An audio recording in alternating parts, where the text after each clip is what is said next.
ॐ अज्ञानतिमिरान्धस्य ज्ञानाञ्जनशलाकया चक्षुरुन्मीलितं येन तस्मै श्रीगुरवे नमः।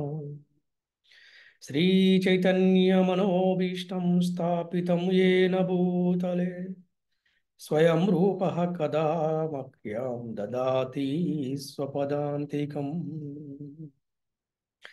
नमो विष्णुपदाय कृष्णप्रेष्ठाय भूतले श्रीमते भक्तिवेदान्त स्वामिनिति नामिने। नमस्ते सरस्वती देवे गौरवाणी प्रचारिणे निर्विशेषा शून्यवादी पाश्चात्यते सतारिणे। जय श्री कृष्ण चैतन्य प्रभु नित्यानंद श्री अद्वैत गदाधर श्रीवासादि गौर भक्त वृंद। हरे कृष्णा कृष्ण कृष्ण हरे हरे हरे राम राम राम हरे हरे। ओम नमो भगवते वासुदेवाय। ओम नमो भगवते वासुदेवाय। ओम नमो भगवते वासुदेवाय। ओम नमो नमो भगवते भगवते वासुदेवाय। वासुदेवाय। ओम नमो भगवते वासुदेवाय। ओम नमो भगवते वासुदेवाय। హరే కృష్ణ. ఈనాటి భగవద్గీత క్లాస్కి వచ్చేసినటువంటి భక్తులందరికీ కూడా ఆత్మీయ ఆహ్వానం పలుకుతున్నాము.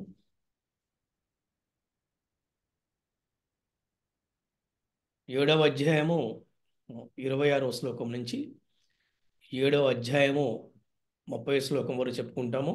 ఈ రోజున సెషన్ 43.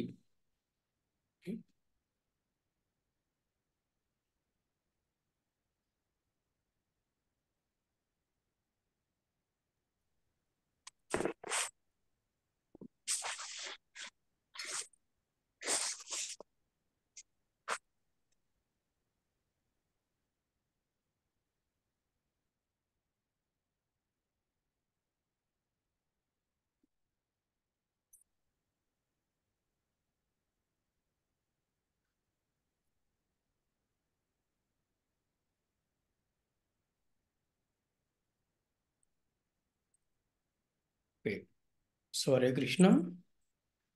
శ్లోకం చదువుతారు ఎవరైనా? హరే కృష్ణ మాతాజీ. విజయ మాతాజీ. హరే కృష్ణ మాతాజీ. వేదాహం సమతీతాని వర్తమానాని చార్జున భవిష్యాని చ భూతాని మాం తు వేదన కశ్చన. హరే కృష్ణ. హరే కృష్ణ. అర్జున, నాకు భూత వర్తమాన భవిష్యత్తు అంతా తెలుసు, మరియు సమస్త ప్రాణులు అన్నీ తెలుసు, కానీ నేను ఎవరికీ తెలియను. భగవంతుడికి వర్తమానము, భూత వర్తమానము, భవిష్యత్తు జరిగిపోయింది అంటే భగవంతుని నిన్నటి గురించి తెలుసు, ఈ రోజు గురించి తెలుసు, రేపు గురించి కూడా తెలుసు. కానీ అందరికీ మాత్రం భగవంతుడు తెలవరనమాట. దాని గురించి ఈ శ్లోకంలో శ్రీల ప్రభుపాద వారు ఏ విధంగా భాష్యాన్ని రచించారు ఒకసారి మనం చూద్దాం. హరే కృష్ణ. పద్మజ మాతాజీ, మీరు భాష్యం చదువుతారా? చదువుతాను గురూజీ. హరే కృష్ణ గురూజీ. హరే కృష్ణ. శ్రీల ప్రభుపాద వారి భాష్యంకి జై. శ్రీల గురుదేవ్ కి జై. భాష్యము. సాకార మరియు నిరాకార తత్వములకు సంబంధించిన వివాదము ఇక్కడ స్పష్టంగా వివరింపబడినది. మాయావాదులు భావించినట్లుగా దేవాది దేవుడు శ్రీకృష్ణుని రూపము మాయ అయినచో సాధారణ జీవుల వలె అతడును దేహమును మార్చుచు గడిచిన జన్మను విస్మరింపవలెను. భౌతిక దేహదారులెవ్వరును గడిచిన జన్మను గుర్తించుకొనుటకు లేక రాబోవు జన్మను గూర్చి భవిష్యత్తు పలుకుట లేక ప్రస్తుత జన్మము యొక్క ఫలితమును ఊహించుట గాని చేయలేరు. కనుకనే భూత భవిష్యత్తు వర్తమానములను అతడు ఎరుగజాలడు. భౌతిక కల్మషముల నుండి విముక్తిని పొందనిదే ఎవ్వరును భూత భవిష్యత్తు వర్తమానములను ఎరుగజాలరు. ఒక్క నిమిషం. ఇక్కడ మనకి ఈ యొక్క భాష్యం ప్రారంభంలో చెప్పారు సాకార నిరాకార తత్వములని. సాకారం అంటే భగవంతుడికి రూపం ఉన్నది, నిరాకారం అంటే భగవంతుడికి రూపము లేదని అర్థం. ఈ యొక్క ఆధ్యాత్మిక వేత్తలలో ఈ రెండు తరగతుల వారికి ఎప్పుడు కూడా ఒక డిబేట్ జరుగుతూ ఉంటుంది అన్నమాట. అంటే ఇక్కడ భగవద్గీత భాగవతం అర్థం చేసుకొని మరి ఆచరిస్తూ ఉండేవారు భగవంతుడు సాకారుడని నమ్మటమే కాదు, అనుభవం కూడా వస్తుందన్నమాట. కానీ ఎవరైతే ఈ భగవద్గీతని భాగవతాన్ని కృష్ణతత్వాన్ని అర్థం చేసుకోరో వారికి భగవంతుడు నిరాకారం అనే ఇదిలోనే భ్రమలో ఉంటారనమాట. ఇది కూడా ఒక రకమైన మాయ అన్నమాట. అలాగే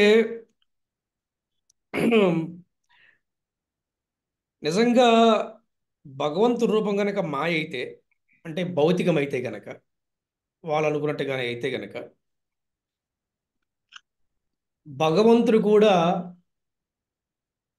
తప్పకుండా ఆయనకి ఈ మరుపు అనేది ఉంటుందన్నమాట. ఇది ఆ విధంగా కనుక అనుకుంటే గనక, అంటే ఆయన యొక్క రూపము కనుక మాయైన భౌతికమైన కూడా మరి భూత వర్తమాన భవిష్యత్తు ఎలా తెలుస్తుంది భగవంతుడికి? తెలవదు. అందుకని ఇక్కడ చాలా క్లియర్గా మరి మరి ఎలా తెలుస్తుందండి భగవంతుడికి అంటే ఆయన మనకి ఈ భగవద్గీతలో చెప్పడం జరిగిందనమాట.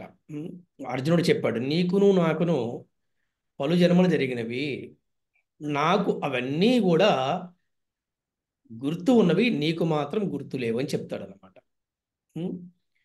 ఎక్కడ 4వ అధ్యాయంలో చెప్పారనమాట ఈ ఒక్క శ్లోకం గురించి.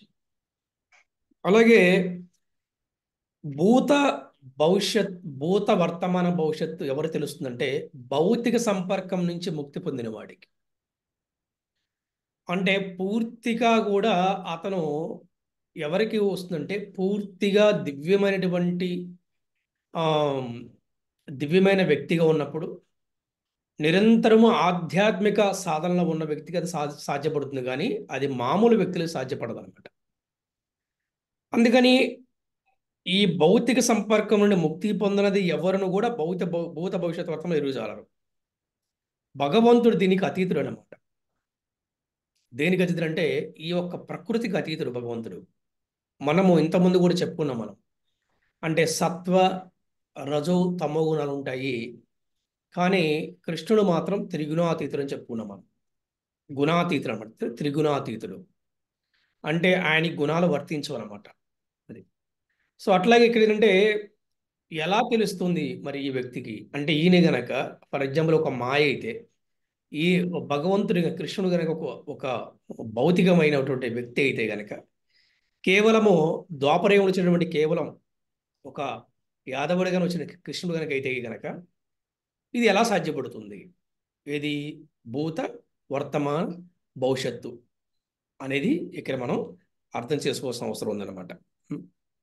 హరే కృష్ణ, కంటిన్యూ చేయనమ్మా. సాధారణ మానవునికి భిన్నముగా శ్రీకృష్ణ భగవానుడు ఇక్కడ తాను భూతకాలమును గడిచిన సర్వమును, ప్రస్తుతము జరుగుచున్న సమస్తమును, భవిష్యత్తులో జరగనున్న సర్వమును సంపూర్ణముగా ఎరుగుదునని స్పష్టముగా చెప్పుచున్నాడు. చతుర్థాధ్యాయమునందు శ్రీకృష్ణ భగవానుడు లక్షలాది సంవత్సరముల క్రిందట సూర్యదేవుడైన వివస్వానునకు తాను బోధించిన విషయమును శ్రీకృష్ణుడు జ్ఞప్తి అందించు కొనినట్లు మనము చూచి ఉంటిమి. సర్వజీవుల హృదయములందు పరమాత్మగా నెలకొని ఉన్నందున అతడు సమస్త జీవులను ఎరిగి ఉన్నాడు.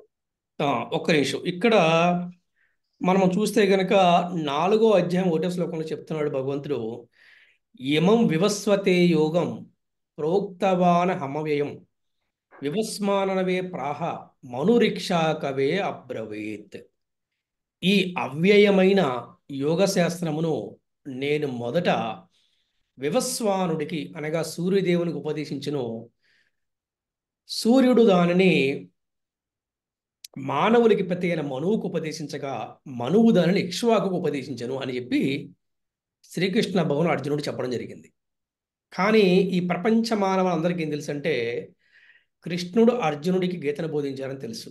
కృష్ణుడు అర్జునుడికి గీతను బోధించాడు, కరెక్టే. కానీ ద్వితీయార్థం అంటే రెండవ సందర్భములో, అంటే రెండవసారి అర్జునుడికి బోధించాడు. కానీ మొట్టమొదటి ఎవరు బోధించాడు? సూర్యదేవుడికి బోధించాడు.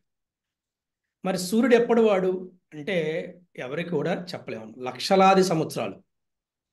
మరి కేవలం ద్వాపర యుగంలోనే వచ్చిన కృష్ణుడు అనుకుంటే గనక మరి కృష్ణుడు భగవంతుడు కాకపోతే మరి ఏ విధంగా సూర్యదేవుడికి ఉపదేశించారని చెప్పి చెప్తారు చెప్పండి. మరి దీనికి తర్వాత మళ్ళీ 4వ అధ్యాయంలో మరి రాబోయే తర్వాత శ్లోకాల్లో అర్జునుడు అడుగుతున్నాడు, నేను ఎట్లాగా అనుకోవాలి? నువ్వేమో ఇప్పుడు కృష్ణుడివి, సూర్యుడి కన్నా నువ్వు చిన్నవాడివి కదా. అప్పుడు నువ్వేమో ఇక్కడున్నావు, సూర్యుడేమో అక్కడ ఉన్నాడు. సూర్యుడి కన్నా నువ్వు చిన్నవాడి కదా. మరి నేను ఎట్లాగాను నేను ఎలాగా అనుకోవాలి? నువ్వు సూర్యుడికి ఎలాగ బోధిస్తావు అని చెప్పి అప్పుడు చెప్తున్నాడు, నాయనా నీకును నాకును పలు జన్మలు జరిగినవి, కానీ నీకు అవన్నీ కూడా గుర్తులేవు, నాకు మాత్రం గుర్తు ఉన్నాయి అని చెప్తున్నాడు. ఇదే ఆత్మకి పరమాత్మకి తేడా. ఇదే భక్తునికి భగవంతునికి తేడా. ఇదే మనిషికి దేవుడికి తేడా తెలుసుకోవాలన్నమాట. కంటిన్యూ చేయండి తల్లి. కానీ శ్రీకృష్ణుడు ఆ విధముగా సర్వజీవుల యందు పరమాత్మగా నిలిచియున్నను మరియు దేవాది దేవునిగా స్థితుడై ఉన్నను మందబద్ధులు నిరాకార బ్రహ్మను భూతిని గూర్చి తెలుసుకొని సమర్థులైనను అతనిని పరమ పురుషునిగా ఎరుగులేకున్నారు. ఇక్కడ నిజంగా ఎవరి జన్మ జన్యమవుతుంది, ఎవరి జన్మ సంపూర్ణమవుతుందంటే కృష్ణుణ్ణి దేవాది దేవుడిగా తెలుసుకున్న వాడే వాడి యొక్క జన్మ పరిపూర్ణమవుతుంది. అందరూ తెలుసుకోలేరు. కృష్ణుడు దేవాది దేవుడిగా భగవంతుడిగా తెలుసుకున్నవాడు ధన్యుడు. అది ఇక్కడ చాలామంది తెలుసుకోలేకపోతున్నారు. ఎవరిని అంటే కృష్ణుణ్ణి ఎవరు కూడా తెలుసుకోలేకపోతున్నారు. ఇది కూడా వారి యొక్క అజ్ఞానము.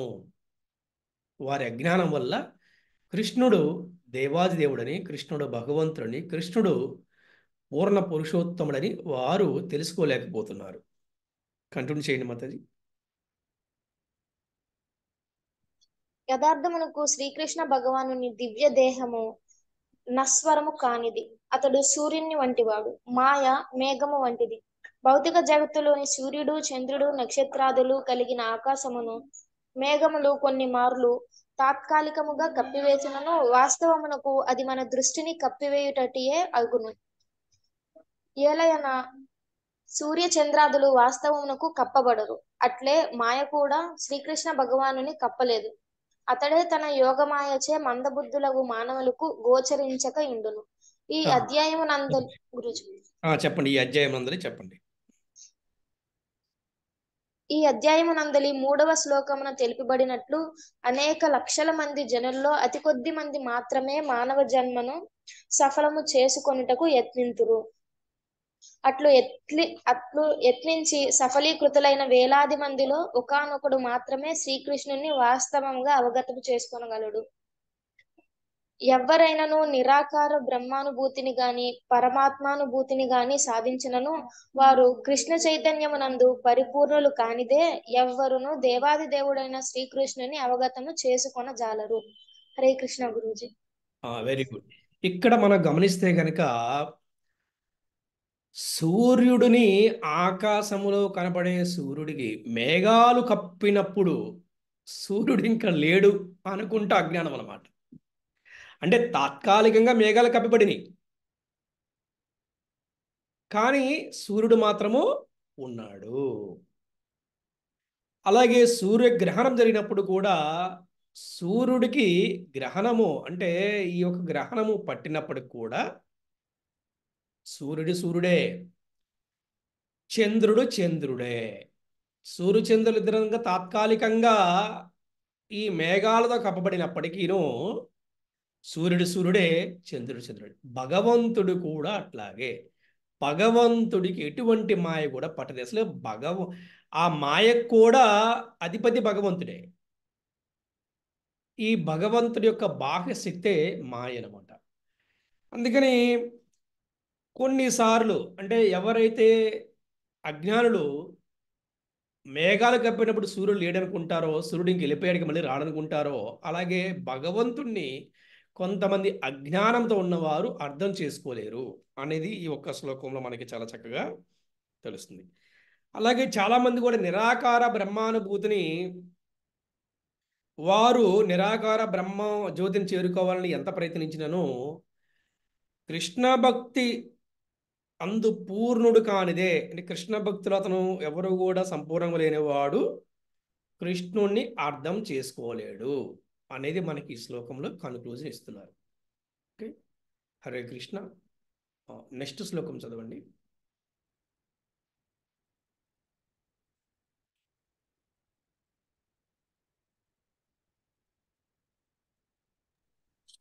హరే కృష్ణ గురూజీ. హరే కృష్ణ. ప్రభుజీ చదవనా నేను? పద్మజ చదవండి మాతాజీ. ఇచ్చా ద్వేష సముత్తేన ద్వంద్వ మోహేన భారత సర్వభూతాని సమ్మోహం సర్గే యాంతి పరంతప. ఓ భరత వంశస్థుడా, రాగ ద్వేషములనే ద్వంద్వములను మోహము భ్రాంతి నుండే పుట్టుచున్నవి. ఓ శత్రువులను జయించేవాడా, ఈ భౌతిక జగత్తులో ఉన్న ప్రతి ప్రాణి కూడా పుట్టుకు నుండే వీటిచే భ్రమింపజేయబడుచున్నది.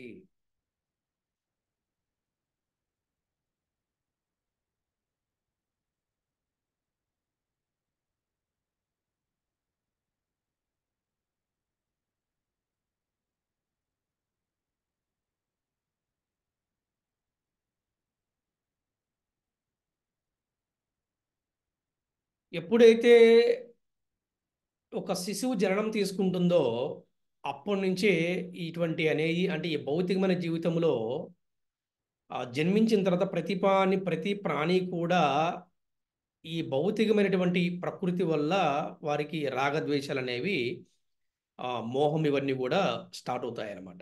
ఏంటి అందుకని ఇక్కడ చెప్తున్నాడు, ఓ భరత వంశస్థుడా, రాగ దేశములనే ద్వంద్వములు మోహము నుండే పుట్టుచున్నవి. ఈ భౌతిక జగత్తులో ఉన్న ప్రతి ప్రాణి కూడా పుట్టుకు నుండే వీటిచే భ్రమింపజేయబడుచున్నది. నెక్స్ట్ శ్లోకం చదవండి.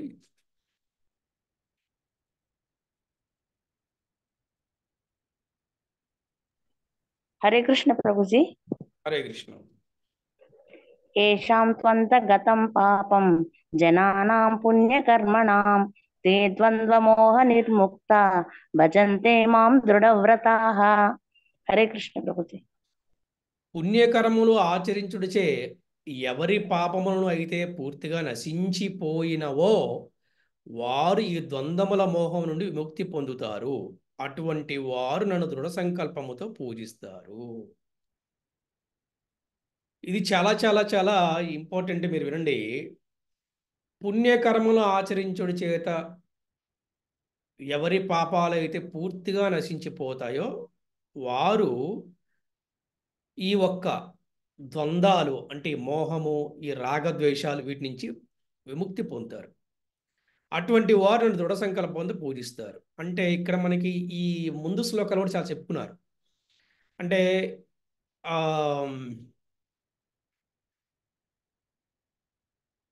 ఎలాగంటే ఎవరో వేలలో ఒకరు మాత్రమే నన్ను తెలుసుకుంటారు, లక్షలో ఒకరు మాత్రమే నాకు భక్తులు అవుతారు, అందులో మళ్ళీ ఒకనొకరు మాత్రం నన్ను చేరుకుంటారని. మరి ఎవరంటే వారికి ఎన్నో జన్మల పాపకర్మలు క్లియర్ అయితే కానీ కృష్ణ భక్తి రాదన్న విషయాన్ని వాళ్ళ మన శ్లోకంలో తెలుసుకోవాలి. చాలా వరకు ఎన్నెన్నో పాపాలు నశించిపోతే కానీ కృష్ణుడి దగ్గరికి రాలేరు. అంత సులభమైన పద్ధతి కాదు. ఈ రోజున భగవద్గీత మనము వింటున్నామన్నా, నామ జపం చేస్తున్నామన్నా, కృష్ణ ప్రసాదం తీసుకుంటున్నామన్నా, కృష్ణ దర్శనం తీసుకుంటున్నామన్నా కూడా కారణం ఏమిటంటే ఎన్నెన్నో జన్మల్లో చేసినటువంటి పాపాలు నశించిపోతే కానీ కృష్ణుని దృఢ సంకల్పంతో పూజ చేయలేరు అనమాట. నెక్స్ట్ శ్లోకం.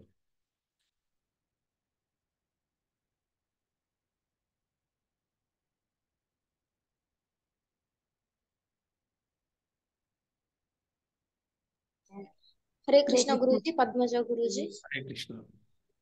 జరా మరణ మోక్షాయ మామాశ్రిత్యాయ తంతినియే త్రే బ్రహ్మ తద్విద్దుః కృత్స్నుమధ్యాత్మం కర్మ చాఖిలం.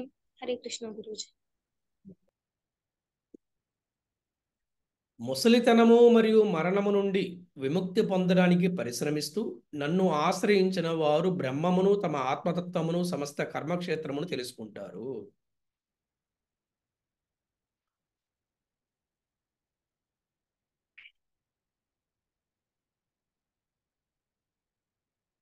అంటే ఈ శరీరము తాత్కాలికమైనది.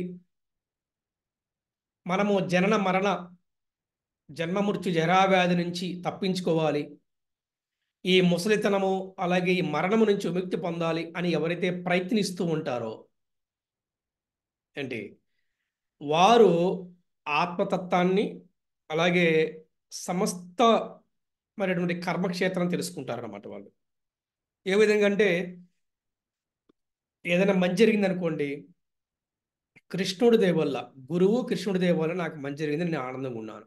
ఏదన్నా చెడు జరిగిందనుకోండి, అప్పుడు నేనేదో పూర్వజన్మలో చేసుకున్న కర్మానుసారంగా లేకపోతే ప్రస్తుత జన్మలో చేసిన కర్మానుసారంగా నేను అనుభవిస్తున్నాను అనుకోవాలి. దీన్నే తత్వము అంటారు, ఆత్మతత్వం అన్నమాట. దీన్నే డివైన్ నాలెడ్జ్ అంటాం అనమాట.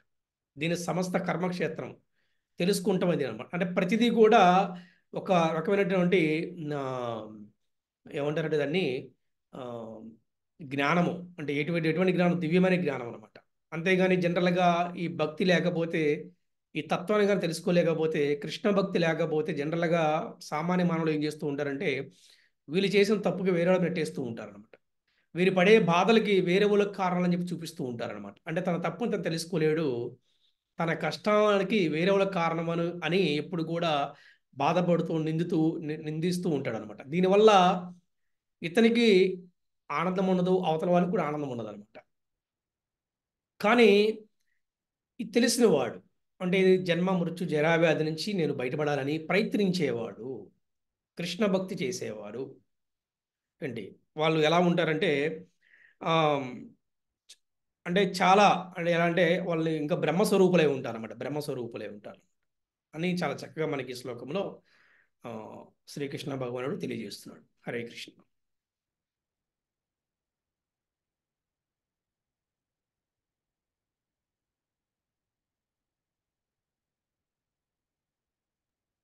హరే కృష్ణ ప్రభుజీ. హరే కృష్ణ. సాది భూతాది దైవం మాం సాది యజ్ఞం చ ఏ విదుః ప్రయాణకాలేపి చ మాం తే విద్యుర్యుక్త చేతసః. హరే కృష్ణ. సమస్త ఆదిభూత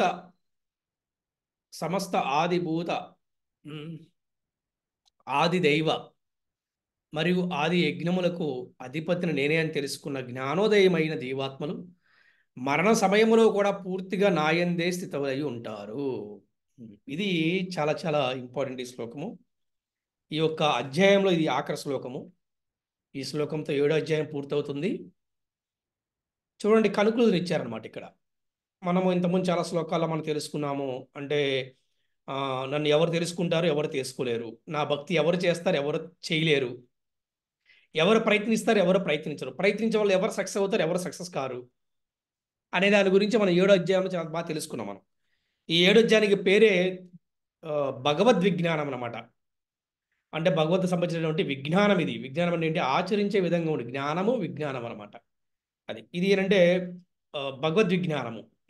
ఈ అధ్యాయం కనుక మనకి అందరికీ అర్థమైతే ఇది ఆచరించడానికి చాలా సులువైనటువంటి మార్గము మనకి ఈ 7వ అధ్యాయంలో చాలా చక్కగా శ్రీకృష్ణ భగవానుడు వివరించడం జరిగిందనమాట.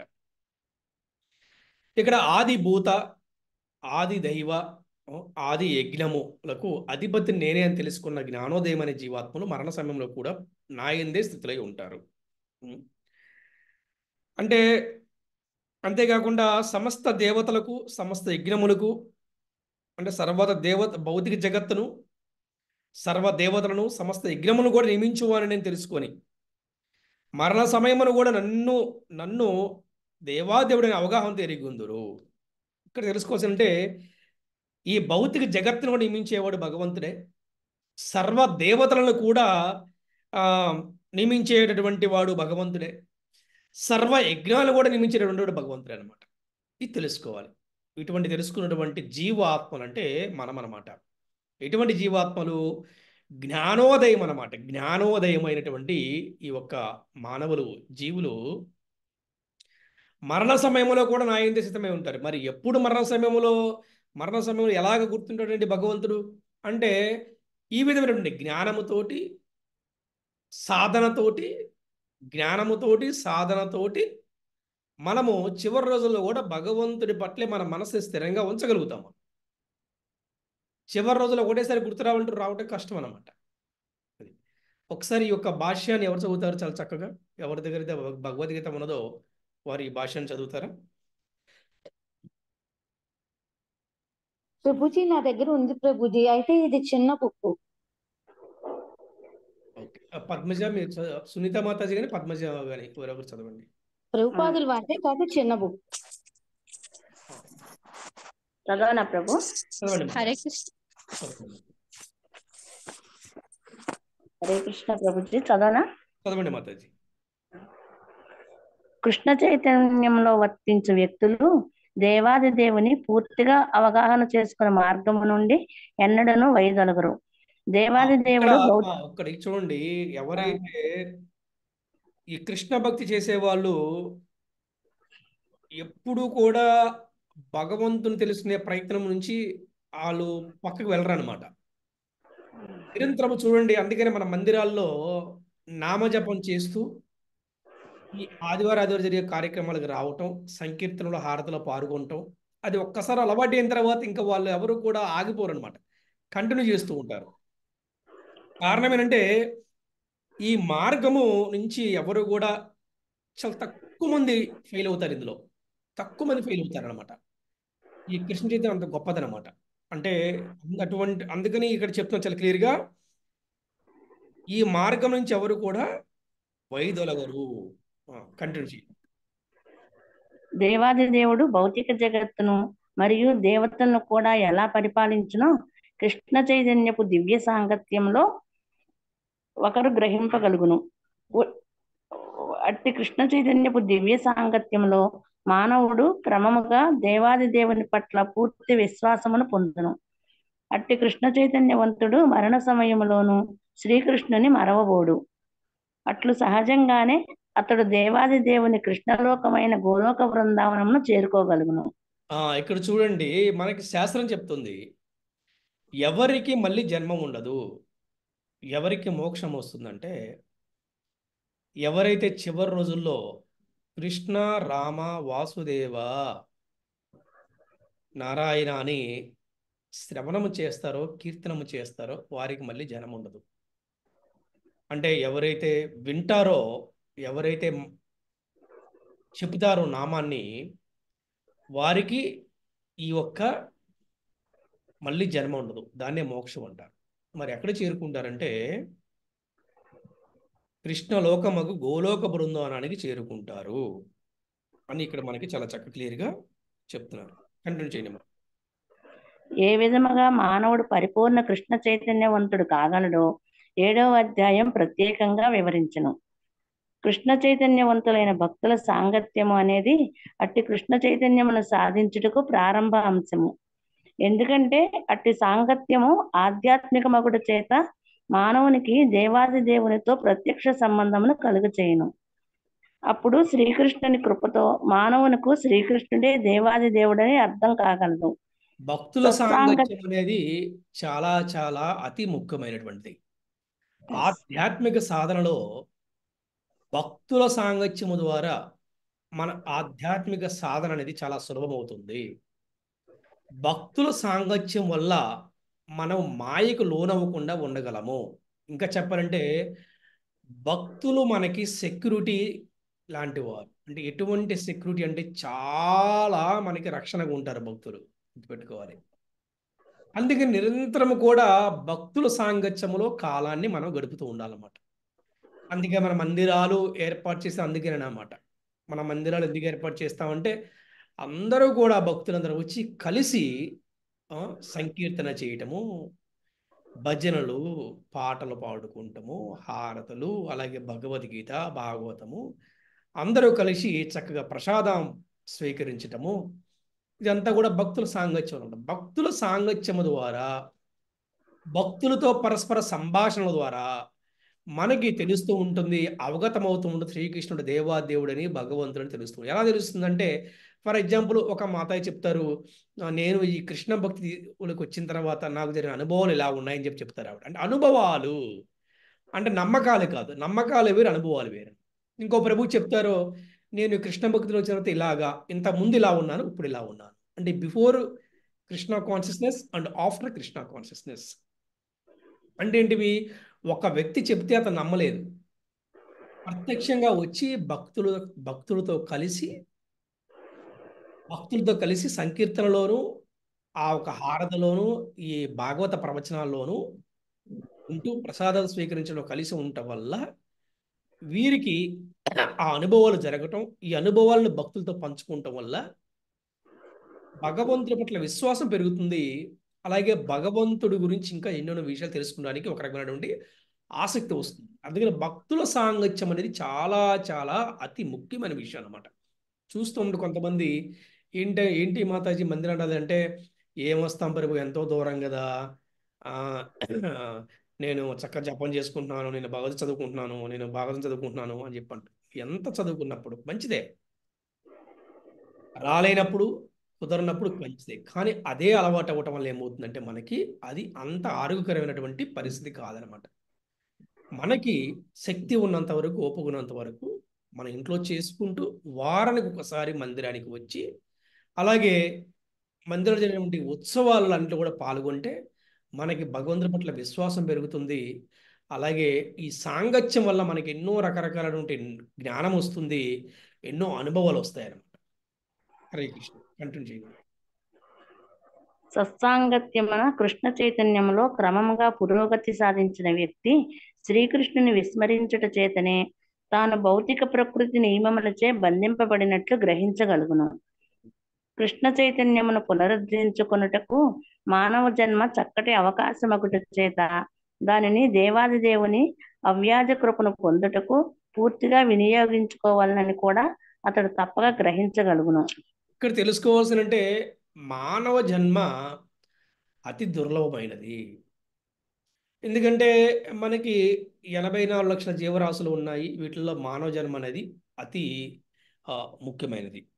అంటే కేవలం మానవ జన్మ ద్వారానే మళ్ళీ మనం భగవంతుని చేరుకుంటాము. కేవలం మానవ జన్మ ద్వారానే బుద్ధి, జ్ఞానము, ప్రేమ, కరుణ, ఈ జాలి, స్నేహము, భక్తి, వైరాగ్యము, ఇవన్నీ కూడా మనకి ఈ యొక్క మానవ జన్మ ద్వారా వస్తాయి. ఈ మానవ జన్మ ద్వారానే మనం భగవంతుని చేరుకుంటానికి అవకాశం. ఈ మానవ జన్మ గనక ఈ మానవ జన్మని భగవంతుడి సేవకును ఉపయోగించకపోతే, ఈ జన్మను వృధా చేసుకుంటే గనక మళ్ళీ వచ్చే జన్మలో మానవ జన్మ వస్తుందని గ్యారంటీ లేదు, వచ్చిన ఎటువంటి జన్మ వస్తుందో గ్యారంటీ లేదు, ఆ జన్మ వచ్చినా కూడా భక్తి చేస్తాననేది కూడా గ్యారంటీ లేదు. అందుకని మన ఆచార్యులందరికీ చెప్తున్నారంటే, ఈ ఒక్క చక్కని అవకాశాన్ని ప్రతి ఒక్కరు కూడా ఉపయోగించుకునేవలను. కృష్ణ భక్తి రసభావాన్ని తిరిగి పొందుటకు మానవ జన్మము చక్కని అవకాశము, ఇది మనం చాలా చక్కగా తెలుసుకోవాలన్నమాట. అందుకని విలువైన సమయాన్ని ఎవరు కూడా వృధా చేయరు. తెలివి గలవాడు ఎప్పుడూ కూడా విలువైనటువంటి సమయాన్ని వృధా చేయడు తెలివి గలవాడు. తెలివి తక్కువ వాడు ఏం చేస్తారంటే, అంటే అజ్ఞాని ఏం చేస్తారంటే, వాడు విలువైన ధనాన్ని,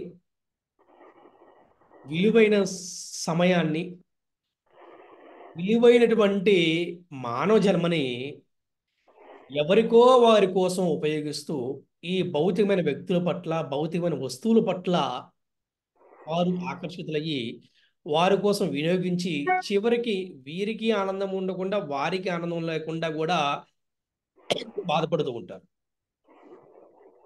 కంటిన్యూ చేయండి. ఆర్తి, జిజ్ఞాసు, అర్ధార్థి, బ్రహ్మజ్ఞానము, పరమాత్మ జ్ఞానము, జన్మ మృత్యు జరావ్యాధుల నుండి ముక్తి మరియు దేవాది దేవుడైన శ్రీకృష్ణుని భక్తియుక్త సేవలను అనేక అంశములు ఈ అధ్యాయంలో చర్చించబడెను. ఏమైనను కృష్ణ చైతన్యంలో పురోభివృద్ధి సాధించిన వ్యక్తి వివిధ రకాల పద్ధతులను లెక్క చేయక కృష్ణ చైతన్య కార్యకలాపాల్లోనే ప్రత్యక్షంగా నెలకొనును. ఆ విధంగా అతడు శ్రీకృష్ణుని నిత్యదాసునిగా తన నిజస్థితిని వాస్తవంగా సాధించగలుగును. అట్టి స్థితిలో అతడు భక్తితో శ్రవణ కీర్తనలు చేయుటలో దివ్యానందము పొందును. అతడు అట్లు చేయుట ద్వారా తన లక్షణములన్నీ సిద్ధించినను విశ్వాసముతో ఉండును. దృఢ నిశ్చయముతో కూడిన అట్టి శ్రద్ధయే దృఢవ్రతగా పిలువబడును. అదే భక్తి యోగకు లేక దివ్యమైన ప్రేమయుక్త సేవకు ఆరంభం అనేది సకల శాస్త్రముల నిర్ణయము. అట్టి శ్రద్ధ యొక్క నిశ్చయ సారాంశమే భగవద్గీతలోని 7వ అధ్యాయం. హరే కృష్ణ ప్రభుజీ. హరే కృష్ణ.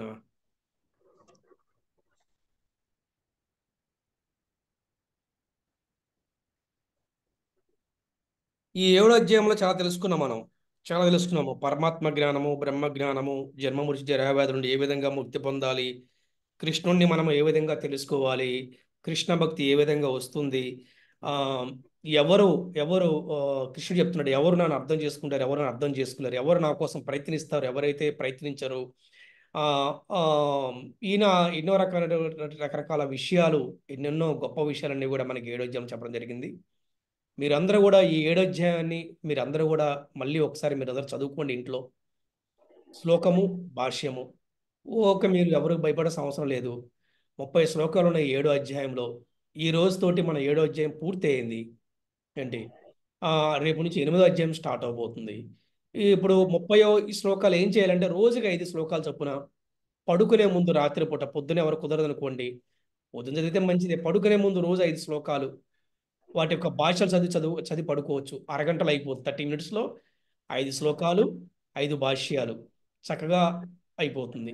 6 రోజులు చేశారనుకోండి 30 శ్లోకాలు అయిపోతుంది అనమాట. ఈ విధంగా చేయండి. లేదు 5 కాకపోతే 2 లేకపోతే 1 దాంతో మొదలు పెట్టండి. దీనివల్ల మనకి భక్తి బాగా పెరుగుతుంది. అందుకని విలువైన సమయాన్ని ఎవరు కూడా వృధా చేయొద్దు.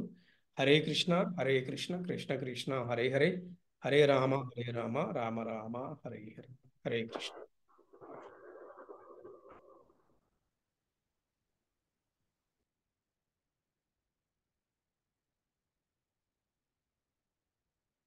హరే కృష్ణ. ఈరోజు క్లాస్ గురించి ఎవరికైనా సందేహాలు ఉంటే అడగవచ్చును.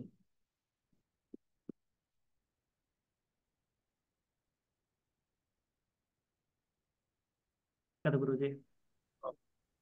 ఇప్పుడు కృష్ణుడు త్రిగుణాతీతుడు అన్నారు కదా గురుజీ, అంటే ఏదన్నా ఒక ఎగ్జాంపుల్ ద్వారా చెప్తారా గురుజీ? అంతే కదా. ఇప్పుడు మీకు ఇంకా సింపుల్ చెప్పాలంటే, మనకి ఈ యొక్క ప్రకృతిలో జీవించే వ్యక్తులకి ఈ గుణాలు వర్తిస్తాయి. ఇది సత్వగుణము, రజోగుణము, తమోగుణము. అంటే ఎలా చెప్పాలంటే, ఫర్ ఎగ్జాంపుల్ ఒక వ్యక్తి నిరంతరము కూడా తన నామజపము, భగవంతుని శ్రీ విగ్రహారాధన, ఈ భగవంతుని ప్రసాదము చేస్తూ ఒక అర్చకుడు కావచ్చు, ఒక పూజారి కావచ్చు, లేకపోతే ఒక భక్తుడు కావచ్చు, ఉన్నవాడికి ఆటోమేటిక్ ఈ ప్రకృతి నుంచి అతనికి సత్వగుణం అంటే వస్తుంది అనమాట. అంటే మనం ఏం చేసి అయ్యే రియాక్షన్స్ వస్తాయి అనమాట.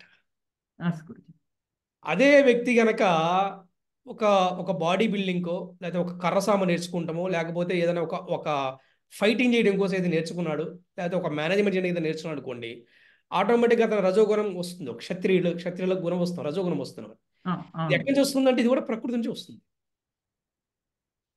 అంటే మనం ఏం చేస్తే దాని రియాక్షన్స్ అనమాట. అలాగే తమో గుణం ఉంది. ఎవరైతే మాంసభక్షణ చేస్తారో, మత్తు పదార్థాలు తీసుకుంటారో, సోమరపోతులకు ఎప్పుడు నిద్రపోతూ ఉంటారో, జనరల్గా అర్థమైందా, ఇటువంటి చేసే వాళ్ళందరూ కూడా ఆటోమేటిక్గా వీడికి తమో గుణం వస్తుంది అనమాట. అంటే వ్యక్తి చేసే కర్మల బట్టి ఈ గుణాలు వస్తాయి. అంతేగాని బ్రాహ్మణులందరూ సత్వగుణంలో ఉంటారు, క్షత్రియులందరూ కూడా రజోగుణంలో ఉంటారు అనేది కాదు ఇక్కడ. బ్రాహ్మణుల్లో కూడా రజోగుణం వాళ్ళు ఉంటారు. అంటే చేసే కర్మను బట్టి గుణం వస్తుంది. ఎందుకు? ఈ ప్రకృతి యొక్క ఆధీనంలో మనం ఉన్నాం కాబట్టి. కానీ భగవంతుడు దీనికి అతీతుడు. ఎందుకు అతీతుడు అంటారా? భగవంతుడికి అతీతుడు ఎందుకు అంటే భగవంతుడు పరిత్రాణాయ సాధూనాం వినాశాయ చ దుష్కృతం ధర్మ సంస్థాపనార్థాయ సంభవామి యుగే యుగే. ధర్మాన్ని పునఃస్థాపించడం కోసం వస్తున్నాడు ఆయన. ఆయన వస్తున్నాడు, తన కార్యం చేసి వెళ్ళిపోతున్నాడు ఆయన. అయితే మరి భగవంతుడు మానవ జన్మ తీసుకున్నాడు కదండి. అండి మరి ఆయనకి వర్తించమంటే ఆయన మానవుల కర్మలు చేస్తాడు, కానీ అవి దివ్యమైన కర్మలు, మనవి భౌతికమైన కర్మలు. అంటే ఈ కర్మలు భగవంతుడికి దివ్యమైనవి. అంటే కేవలం మనందరికీ కూడా దారి చూపించడం కోసం, మనందరిని సంరక్షించడం కోసం, మనందరికీ కూడా జీవితం ఇలా ఉండాలి చూపించడం కోసం రాముడులాగా కృష్ణులాగా వచ్చి జీవించి చూపించారు. అంత మాత్రాన ఆయన ప్రకృతికి లోనవుతారని చెప్పి ఎవరు అనుకోకూడదు అనమాట. అందుకనే ఆయన గుణం ఉంటుందని ఎవరు అనుకోకూడదు అనమాట. అంటే ఈ గుణాలు, ఈ త్రిగుణాలు అంటారు కదా, అంటే ఇవి ఏంటి? ప్రకృతి ఆధీనంలో ఉంటాయి ఇవి. అవును గురుజీ. అయితే ఈ ప్రకృతిని కూడా నియమించేవాడు ఎవడు? భగవంతుడు. మనకి చెప్పారు కదా, ఏమన్నాడు? భౌతికమైన లోకానికి నియమించేవాడు భగవంతుడే చెప్పారు మనకి శ్లోకాల్లో. అవును గురుజీ. దేవతలు నియమించేవాడు భగవంతుడే. సర్వ యజ్ఞాలు నియమించేవాడు కూడా భగవంతుడు అని చెప్తున్నారు ఇక్కడ. మరి అటువంటి వాడికి ఏ విధంగా గుణం ఉంటుంది ఏ విధంగా గుణం వర్తిస్తుంది చెప్పండి? అటువంటి వాడు త్రిగుణాతీతుడు. అంటే గుణాతీతుడు అంటారు అతన్ని. అంటే ఈ గుణాలకు కూడా కాకుండా హైయెస్ట్ అనమాట. అంటే వారి యొక్క కర్మలు దివ్యమైనవి. అంటే భగవంతుని కర్మలు దివ్యమైనవి, మానవుని కర్మలు భౌతికమైనవి. ఇప్పుడు ఏ వ్యక్తినైనా కూడా అదేంటండి కృష్ణుడు ఎందుకు భగవంతుడు అవుతాడు అని ఎవరన్నా ప్రశ్న అడిగితే ఒక వ్యక్తిని తీసుకొచ్చి చెప్పండి, చూపించమని చెప్పండి. 7 సంవత్సరాల వయసులో చిటికిన మీద గోవర్ధనగిరి పర్వతం ఎత్తాడు. అతను సామాన్యమైన వ్యక్తి చేయగలడా? చేయగలడా? చేయలేరు. ఇంద్రుడు లాంటి వాడు వచ్చి ఇంద్రుడు లాంటి వాడే సరెండర్ అయిపోయాడు. అందుకు భగవంతుడు త్రిగుణాతీతుడు. అండ్ భక్తులు కూడా, ఎవరు శుద్ధ భక్తులు కూడా గుణాతీతులే. హరే కృష్ణ. అర్థమైందా? Okay, very good. Hare Krishna. మంచి ప్రశ్న అడిగారు. హరే కృష్ణ ప్రభు. హరే కృష్ణ. అలా ఉండగలరా ప్రభు? మాతాజీ ఒకసారి అడగండి. ఒక వ్యక్తి రజోగుణాన్ని తమో గుణాన్ని ఒకేసారి కలిగి ఉండగలరా? ఉంటారు. వైశ్యులు అలాగే ఉంటారు కదా, వ్యాపారం చేసేవారు వ్యక్తులు వీళ్ళే కదా. అవును, అది రజోగుణం. కానీ తమో గుణము ఉంటారు వాళ్ళు. చూడండి మీరు, అంటే వాళ్ళు రెండు ఉంటాయి వాళ్ళకి. రజోగుణం అంటే తమో గుణం ఉంటుంది వాళ్ళకి. వారినే మనకి శాస్త్రం ప్రకారం సత్వగుణము బ్రాహ్మణులకి, రజోగుణము క్షత్రియులకి, రజోగుణము తమో గుణం వైశ్యులకి ఇచ్చారనమాట. ఎందుకంటే వాడి హుషారుగా బాగా వ్యాపారం చేయాలంటే బాగా వాళ్ళకి ఆటోమేటిక్గా రజోగుణం ఉంటుంది. అట్ ద సేమ్ తమో గుణం కూడా ఉంటుంది. ఎందుకంటే కొన్ని వాటికి వాళ్ళు ఆటోమేటిక్గా డబ్బు సంపాదిస్తారు, డబ్బులు మళ్ళీ ఖర్చు పెడుతూ ఉంటారు, కొన్ని వాటికి ఖర్చు పెడుతూ ఉంటారు. జనరల్గా ఉంటుంది. అంటే అది తమో గుణానికి రాదేమో కదా ప్రభు? వస్తుంది. అంటే మీకు డీటెయిల్ చెప్పలేదు, క్లాస్లో లైవ్లో ఉంది కాబట్టి తప్పకుండా వస్తాయి. అది అందులో సందేహం లేదు. అది కానీ మనం అన్నిటినీ మార్చుకోవచ్చు. ఒక వ్యక్తి ఈ జన్మలోనే వాడు ఏ గుణానైనా సరే కూడా భగవంతుడు సంబంధం మార్చుకోవచ్చు. రజోగుణం చేసేవాడు కూడా, ఇప్పుడు మనం చూసాం, ఫర్ ఎగ్జాంపుల్ క్షత్రియులకు రజోగుణం అన్నారు. ఫర్ ఎగ్జాంపుల్ సీతాదేవి యొక్క తండ్రి జనక మహారాజు, అవునా? మరి ఆయన మరి ఎంత చక్కగా ఆయన రాజ్యాన్ని పరిపాలించి, అందుకే ఆయన ఏమన్నారు? మహర్షి అన్నారు ఆయన్ని. అర్థమైంది మీకు? అంటే 12 మంది మహాజనులు ఉంటారు, భాగవతంలో వర్ణించారు వారి గురించి. ఈ 12 మంది మహాజనుల్లో జనక మహారాజు ఒక మహాజనుడు అనమాట. రాజర్షి అన్నారు ఆయన్ని. రాజర్షి అంటే ఏంటి? ఆయన ఋషిలాగా జీవించాడు అనమాట. అటువంటి వాడికి నిజంగా వాళ్ళ గుణతో సంబంధం లేదు. వాళ్ళ గుణంతో సంబంధం లేదు, వాళ్ళ గుణంతో సంబంధం లేదు వాళ్ళు. ఎందుకంటే భగవంతుడు సమానంగా వాళ్ళు కీర్తించబడతారు అంతే. వారు కూడా త్రిగుణాతీతులే. అలాగే ఏ వ్యక్తి అయినా సరే, రజోగుణం ఉన్న వ్యక్తి అయినా తమో గుణం ఉన్న వ్యక్తి అయినా కూడా, ఇప్పుడు ఎందుకు మనం చూస్తే కనుక వాల్మీకి ఇంతకు ముందు అతను ఎవరో మనకు తెలుసు, అతను ఒక పోయేవాడు. అప్పుడు ఏ గుణంలో ఉంటాడు? అతను తమో గుణంలో ఉంటాడు కదా. ఎప్పుడు కూడా జంతువుల్ని అతను అమ్ముకుంటాం, ఆ మాంసం తింటాం, ఏంటి ఆ జంతు జీవనంగా సాగించేవాడు. ఏమయ్యాడు తర్వాత? ఒక గురువు యొక్క బోధనతోటి, నారదుడు అటువంటి ఒక మంచి గురువు అతనికి మంత్రోపదేశం చేశాడు. ఆ మంత్ర జపం చేసిన తర్వాత అంత ఏమయ్యాడు? ఒక పెద్ద ఋషి అయిపోయాడు. అంటే వాళ్ళ రామాయణం అంటే వాల్మీకి రామాయణమే ప్రామాణికం చెప్తారు ప్రపంచం మొత్తం, విశ్వం అంతా. అర్థమైందా? అంటే ఇక్కడ ఏం చెప్తుందంటే ఏ వ్యక్తి అయినా కూడా మారొచ్చు, ఏ వ్యక్తి అయినా సర్వపాపాలను కూడా పోగొట్టుకోవచ్చు. ఇవాళ మనకు చెప్పింది అదే శ్లోకాల్లో. ఏ వ్యక్తి అయినా కూడా, కానీ ఎక్కడ ఈ ఒక్క మానవ జన్మలోనే అవకాశం ఉంది, గుర్తుపెట్టు. ఇంకా మళ్ళీ జన్మ గ్యారంటీ లేదు, ఎక్కడ పుడతారో తెలియదు. ఫర్ ఎగ్జాంపుల్, ఈ జన్మలో ఎవడన్నా మంచి మాంస ప్రియులు అనుకోండి, అడిగి సూపర్ డూపర్ ఇష్టం, అడిగి ఎప్పుడు నాన్ వెజ్ ఇష్టం, వచ్చే జన్మలో ఎక్కడ పుడతాడో గ్యారంటీ లేదు. ఏ మనిషిగా పుడతాడో లేదు ఎలా పుడతాడో మనకు గ్యారంటీ. అందుకని అంటే ఈ జన్మ నువ్వు ఎన్ని, ఆఖరికి ఏం చెప్తుంది శాస్త్రం మనకి, ఒక్క మాంసని చండాలుడు కూడా ఈ ఒక్క జన్మలో ఎవరైనా సరే ఈ హరే కృష్ణ మహామంత్ర జపం చేయటం వల్ల వాడు ఉన్నతమైన స్థితి చేరుకుంటాడని చెప్తుంది శాస్త్రం అనమాట. ఉన్నతమైన స్థితికి చేరుకుంటాడు అనమాట. హరే కృష్ణ. వాది నిరాకారవాది కాదు అని నమ్మకం వస్తుంది గురూజీ. అండ్ భగవంతుడు ప్రకృతికి అతీతుడు, అందుకే శ్రీకృష్ణుని త్రిగుణాతీతుడు అంటారు. అండ్ భగవంతుని యొక్క కర్మలు దివ్యమైనవి. అంటే అన్ని ఎగ్జాంపుల్ ఎలా అంటే అన్ని భగవంతునికి జ్ఞప్తి ఉంటాయి. ఎగ్జాంపుల్ గా మనం 4వ అధ్యాయం 1వ శ్లోకం తెలుసుకోవచ్చు గురూజీ. అంటే 400 సంవత్సరాల క్రితం కొన్ని ఇయర్స్ బ్యాక్ సూర్యునికి భగవద్గీతని చెప్పడం, అది భగవంతునికి గుర్తుంది. సో ఇది ఎగ్జాంపుల్ గా కృష్ణుని కర్మలు దివ్యమైనవి అని చెప్పుకోవచ్చు గురూజీ. అండ్ అదే విధంగా ఆత్మకి, పరమాత్మనికి, భగవంతునికి, భక్తునికి ఇదే తేడా. అండ్ నెక్స్ట్ కృష్ణుడు భగవంతుడు సంపూర్ణుడు అని తెలుసుకున్న వాడి యొక్క జీవితం ధన్యం అయిపోతుంది అని తెలుసుకున్నాను గురూజీ. అండ్ ఇంకొక పాయింట్, ఎవరైతే పుణ్యకర్మలు ఆచరిస్తారో వారు అన్ని మోహాల నుంచి త్యజిస్తారు గురూజీ. అంటే ఎన్నో పాపాలు నశిస్తే కానీ కృష్ణుని భక్తి చేయడం సాధ్యం కాదు.